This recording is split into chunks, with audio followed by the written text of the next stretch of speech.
వండుకున్న వంట నోట్లో పెట్టుకునే సందర్భంలో ఈరోజు కింద పడేసి పొలిటికల్ లిటిగేషన్స్ ఈరోజు కోర్టులు వేసి నియామక పత్రాలు అందకుండా ఆపినరు. ఇది ఒక ఆవేదన.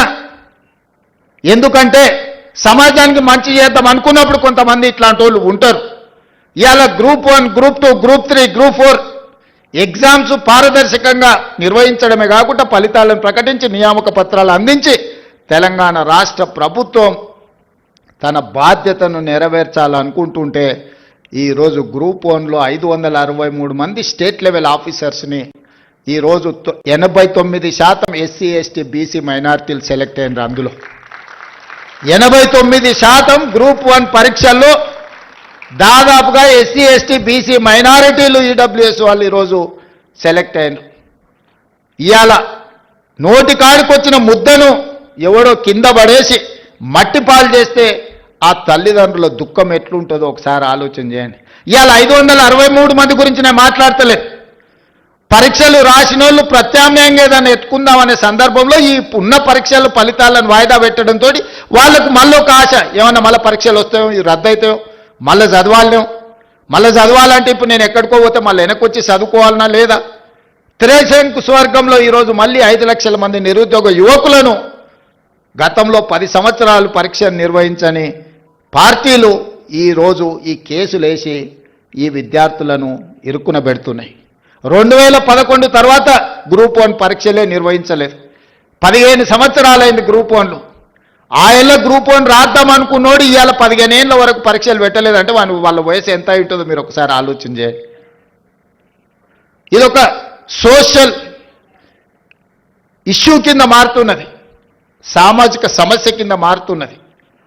ఇట్లాంటి వాళ్ళను మీరు విద్యార్థులు అందరూ నిశ్చితంగా గమనించాలి. ఇలాంటి వాళ్ళను ఎక్కడైనా ఎదురుపడితే అడగాలి, ఎందుకయ్యా మా ఉద్యోగాలకు అడ్డం పడుతున్నారు? ఎవరైనా వాళ్ళ ఎన్నికలు ఒక 6 నెలలు ఆగుతారా? వాళ్ళ ఇంట్లో ఓడిపోతే 6 నెలలు కూడా ఒక్కరికి కూడా ఆపకుండా ఉద్యోగాలు ఎంబడెంబడే ఇచ్చారు. కానీ మన పిల్లల ఉద్యోగాలకు వచ్చేటప్పటికి వాళ్ళకు ప్రతిదీ రాజకీయమే.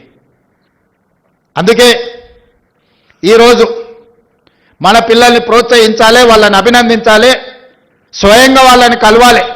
ఇక్కడున్న అందరు నేను అడుగుతున్న, తెలంగాణ వచ్చిన 10 సంవత్సరాలలో ఎప్పుడన్నా ముఖ్యమంత్రిని కలిసిరా? మీరు కలిసిన ఎవరైనా? కలిసిన వాళ్ళు ఎవరైనా ఉంటే చేయొద్దండి. కానీ నేను మిమ్మల్ని రెగ్యులర్ కలుస్తూనే ఉన్నా కదా. ఇది తేడా. ప్రజాపాలనకు దొరల పాలనకు. ముఖ్యమంత్రి అంటే ఆకాశంలోకి వెళ్ళి ఊడిపడ్డ పదవి కాదు, అది ప్రజలు ఆశీర్వదించి, ముఖ్యంగా దళితులు, గిరిజనులు, ఆదివాసీలు ఆశీర్వదిస్తే ఈ కుర్చీ వస్తుంది. ఆ కుర్చీ వాళ్ళ కోసం కాకుండా మన కోసం వినియోగించుకోవడం కాదు. అందుకే మీ మధ్యలో ఉండాలి, మీతో ఆలోచనలు పంచుకోవాలి. ఇదే కాదు, సివిల్స్ గతంలో మన దగ్గర ఐఏఎస్లు ఐపీఎస్లు సెలెక్ట్ తక్కువ అయ్యేవాళ్ళు. ఎందుకంటే కోచింగ్కి వెళ్ళాలంటే ఢిల్లీకి వెళ్ళాలనో ఇతర ప్రాంతాలకు వెళ్ళాలన్నట్టుగా ఉండే. మన దగ్గర ఉన్న కోచింగ్ సెంటర్లు లిమిటెడ్.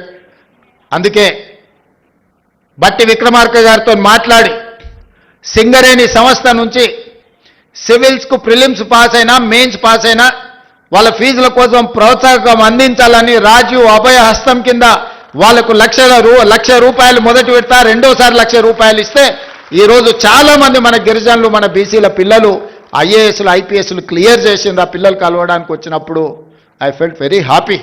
ఎందుకంటే అరే మన పిల్లలు సాధించారు. మన రాష్ట్రానికి వచ్చినా రాకపోయినా ఏ రాష్ట్రంలో అయినా ఐఏఎస్లు ఐపీఎస్లుగా వాళ్ళు ఉంటే, కేంద్ర ప్రభుత్వంలో ఉంటే మన రాష్ట్రానికి ఉపయోగం ఉంటుంది. ఇవాళ ఇక్కడికి వచ్చిన పిల్లలందరికీ నా సూచన ఒక్కటే, మీరు జీవితంలో తొలి మెట్టు ఎక్కబోతున్నారు. ఇప్పుడు ఎన్నో అట్రాక్షన్స్ ఉంటాయి, లైఫ్ అంతా కలర్ఫుల్గా కనిపిస్తుంటుంది, రకరకాల ఫ్రెండ్స్ ఉంటారు, అన్ని రకాల వాళ్ళు ఉంటారు. మనం నెక్స్ట్ లెవెల్కి వచ్చినప్పుడు ఇంటర్ నుంచి డిగ్రీయో లేకపోతే ఇంజనీరింగో లేకపోతే డాక్టర్లు పోయినప్పుడు ఇవన్నీ కూడా మనల్ని అట్రాక్ట్ చేస్తుంటాయి.